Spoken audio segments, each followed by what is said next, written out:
I was offered $5,000 for a video, but this was when I was like 19. I was like, double it, and I'll walk outside and I'll give it to a homeless person. And they're like, no, you won't. And I was like, double it. And I was like pacing around my neighborhood for 3 hours convincing this guy, like on the phone, just double the money. I promise the video will go viral and I'll give it to homeless person. I was like, $10,000 just looks better in a title. It'll get more views. I promise your app will do better. A lot of times people, oh boy, it's like they think their videos are better than they are, honestly.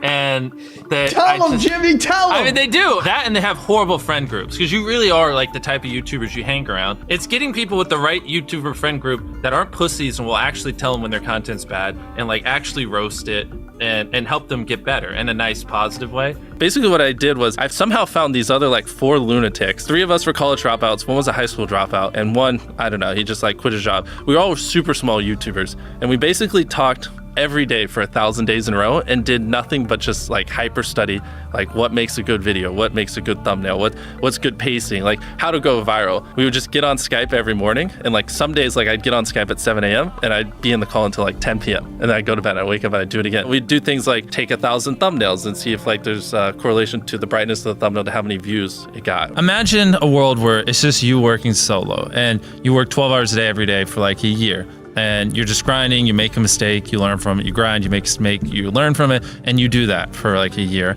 And then imagine a different world where you have 4 friends who are also equally grinding in something similar. Friend number 1 makes a mistake on Friday, he teaches the other 4 people. Friend number 2 makes a mistake the next week, teaches everyone. And then like you're all learning from each other's mistakes. You're all constantly studying 24/7 and downloading each other. Like after a year, you're like 2 years ahead of the guy who was just solo. Do you frequently go that far out of your way to capture the thumbnail? Yeah, I mean, of course, everyone should. If people don't click, they don't watch. So you want to give them something to click. Something a lot of people forget is like unsuggested on phones, thumbnails are really fucking small. So like people are editing thumbnails full blown on their computer, and when you shrink it down, you can't see. We try to all around be above the rest. Anyone can clickbait, but you do actually like deliver on it. We say we put 100 million Orbeez in the backyard, we put 100 million Orbeez in the backyard. Your title and thumbnail set expectations. Like what you're saying is like, I like bananas. And what you need is bananas are the best goddamn food on the planet. Like that's the type of opinion you need. Like you need something like how to get 100 million views on YouTube, or not even that, that's not strong enough. You need something that makes people go, what the fuck? What the fuck did he say in that video? What the fuck? I need to know. At the very beginning of the video, to minimize drop-off, you want to assure them that those expectations are being met. If you're putting 1 million Orbeez in a pool, don't start the video with you shopping for, you know, your mom's birthday present. At the beginning of the video, just say, this is 100 million Orbeez. We're gonna fill this pool and this entire backyard with them. Match the expectations, and then you want to exceed them. So you want to assure people that what they clicked on is what they're getting, and then blow their mind and be like, but you're also getting even more. Anytime you say the word algorithm, just replace it with audience. The algorithm didn't like that video? No, the audience didn't like that video. If I wasn't retaining a viewer, just would it make sense for you to promote it? Why would you promote a 10-minute video that people watch on average a minute and a half? I mean, every video, even the stupid ones, I learned something, you know, and that's something I try to make a very big point of, is like, no matter how bad we mess up, like we sometimes have videos that have horrible retention. It's just like, as long as you learn from it, it's not the end of the world. Every YouTuber says it. It's like, no one will ever be able to replicate my style. I gotta edit it. But newsflash, someone can. It's actually not as difficult as you think. It was good that I got a really strong foundation on how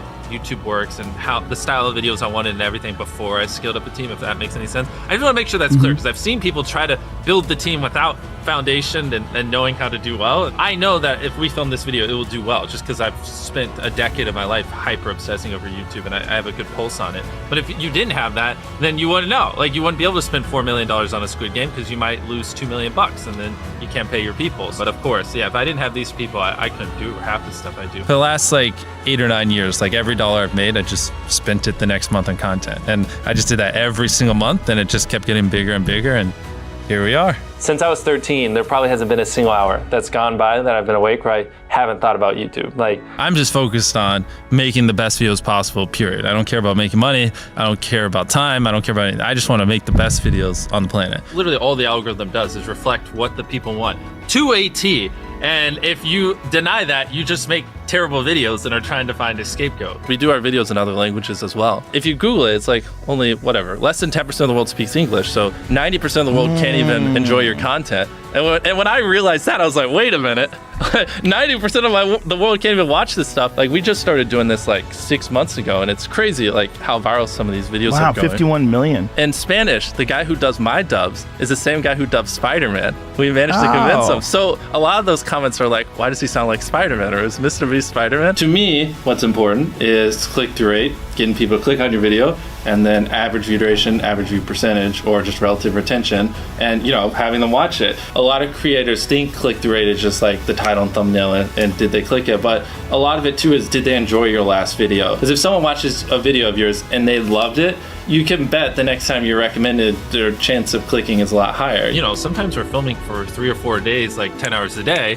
30, 40 hours of filming plus months of setup, whereas most creators probably film for a couple hours and set up for a day. Outside of just filming, we brainstorm video ideas, relentlessly, hours every day. By always doing all those things, it just distinctively sets it so far apart that it's basically, in my head, it's like, why would you not watch it? Viewers aren't stupid. They can tell when you half ASS, I don't know if I'm allowed to curse, a video, or if you really put in effort. And if they can tell you're putting in a lot of effort, they're gonna be more likely to click on future videos. And that snowballs. And because once you build that trust, they get to a point where it doesn't matter what you upload. They just know it's high effort and they just know it's great. And they're just conditioned just to watch because you have a good track record. And so with filming, it's just like trying to make sure we're doing everything we can, no matter how expensive it is, no matter how much time it takes, to make the best video possible. A lot of people, if they gave away 100 grand, they would make a huge deal about it. But sometimes we're just like, yeah, here's 100 grand. Thanks for watching, bye. Doing it that way makes it more fun and just more interesting. So I like to keep a little bit of it mysterious because I think that's what people enjoy. A lot of people aren't willing to put in 10 hours days because they don't like what they're doing. So it's finding what they enjoy, because it is like a long grind. You're doing for years, not months. So if you don't enjoy it, then you're gonna burn out. I just had the blessing of finding what I loved at a young age. So because to get to this level, it takes, a decade. Most people don't find what they love till their young 20s, so they'd be where I'm at in their 30s. Yeah. I just lucked out and found it when I was really young. Living your life chasing a nicer car and a bigger and bigger box to live in is kind of a dumb way to go about life. I actually, funny enough, I lived in a super below average home, and I kind of learned why famous people don't live in below average homes, because someone broke in, stole everything I owned. So I had to get a little nicer house for security reasons. But before I was robbed, my place is a little duplex, $700 a month. You get a roommate's $360 split. People think just because you go for views means you can't have fun, but you can pull views and you can have fun, which is what we purposely try to do. If you're not doing something that's just inherently fun to you, you're just quit. Just give up. You gotta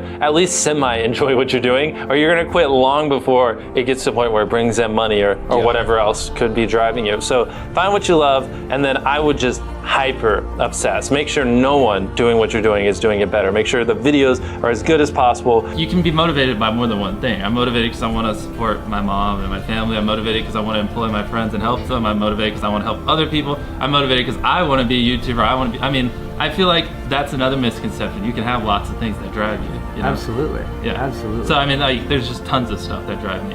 And everything drives me to wanting to be a YouTuber, so I kind of obsess over it. For the people that are willing to be coachable, I would say just education. There is a lot of misinformation out there that people live and breathe by, the weirdest stuff. I gotta upload at midnight on Wednesdays or my videos don't do well. It's just dumb stuff like that they don't realize how badly they're handicapping themselves. Some minor tips I could give is if somehow you could have a payoff at the end, then more people are gonna watch to the end just to see what happened. Whichever one of these 456 people survives the longest wins 456 grand.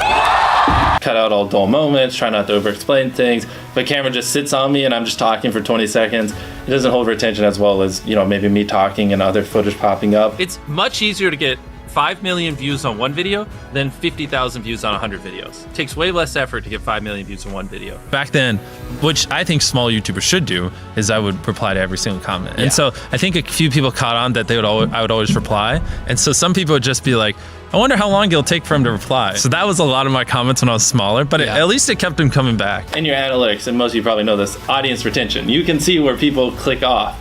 Just literally go through your last 50 videos, write down where everyone clicked off, and then just don't do those things again. But wait a minute, Mr. Beast. What if I don't know how to actually improve my average view duration? How do I know where to start? What if I'm just a noob? Well, in order to better retain your viewers, it's first helpful to have a really deep understanding of how they experience YouTube, to put yourself in their shoes. And in this video, I explain 5 simple steps that will help you do just that. Check it out.